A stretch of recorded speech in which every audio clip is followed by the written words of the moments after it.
এখানে এখানে ভারতের কোনো ইনভলভমেন্ট নাই।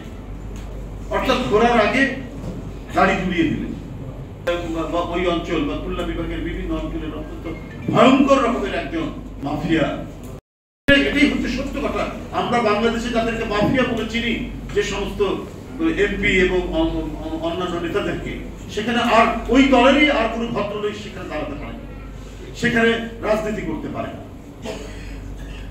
যা ঘটনা এখন আমরা জানতে পারছি, আপনাদের নামই শুনি, পরে জানতে পারছি যে খুলনার ওই অঞ্চল বা খুলনা বিভাগের বিভিন্ন অঞ্চলের অত্যন্ত ভয়ঙ্কর রকমের একজন মাফিয়া ব্যক্তি ছিল। সেই ব্যক্তি একটি দলের পাচ্ছে, নমিনেশন পেয়ে কাউকে 3 বার, তারপরে তার মৃতদেহ টুকরা টুকরা অবস্থায় কলকাতার একটা ফ্ল্যাটের মধ্যে পাওয়া যায়। তো ব্যাপারটা হচ্ছে যে এটা হচ্ছে আরেকটি ঘটনা। এই ধরনের ব্যক্তিরা কি করে এমপি হতে পারলেন, এটা হচ্ছে একটা সবচেয়ে বড়। আর ওইখানে এই যে মানে এত বড় একটা মার্ডার আপনার কলকাতায়, তো এখানে কিভাবে এটা সম্ভব হচ্ছে, কেন এটা সম্ভব হচ্ছে? আর এটা তদন্ত করে সঠিক জিনিস আসার আগেই হোম মিনিস্টার বলে দিলেন না না না, এখানে এখানে ভারতের কোনো ইনভলভমেন্ট নাই। অর্থাৎ ঘোরার আগে গাড়ি জুড়িয়ে দিলেন। তো ঘটনাটা তো নিশ্চয়ই আরো ধরুন বিভিন্ন কনফিউশন তৈরি হচ্ছে।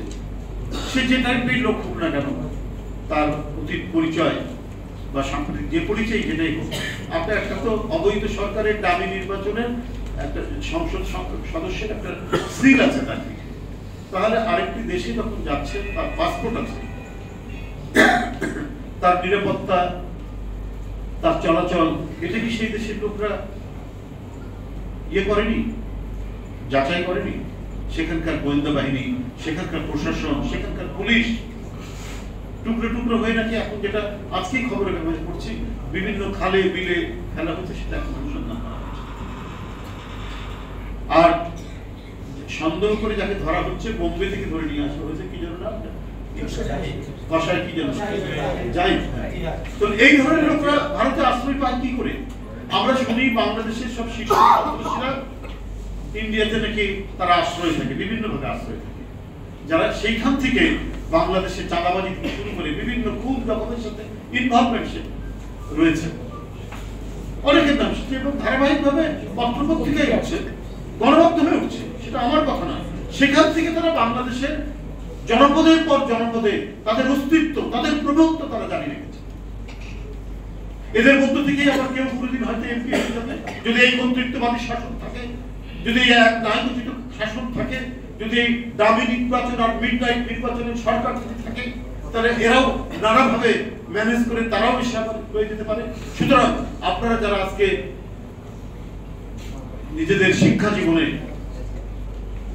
মেধা প্রতিযোগিতায় উত্তীর্ণ হয়ে যারা বুয়েটে পড়েছেন, ইঞ্জিনিয়ারিং কলেজগুলোতে পড়েছেন, মেডিকেল কলেজগুলোতে পড়েছেন, একটা যে সুশীল নাগরিক সমাজ বিকাশের যে থাকে, একটি রাষ্ট্রের যে সম্ভাবনা থাকে বা রাষ্ট্রের যে একটা নিরাপত্তা থাকে, সেই নিরাপত্তা ভেঙে চুরে তছনছ। আপনার একজন মাফিয়াকে আপনাকে স্যার বলে ডাকতে হবে, কারণ সে এমপি হবে, সে উপজেলা চেয়ারম্যান হবে। একজন কিলারকে আপনাকে নমনম করতে হবে, কারণ সেখানে জনপ্রতিনিধিত্ব হবে, কারণ জনপ্রতিনিধিত্ব হওয়ার জন্য যেটা যে সুষ্ঠু নির্বাচন দরকার, সেই নির্বাচন তো একেবারে জাদু করে পাঠিয়ে দেওয়া হচ্ছে। তাহলে এই পরিস্থিতির মধ্যেই আমাদেরকে বসবাস করতে হবে।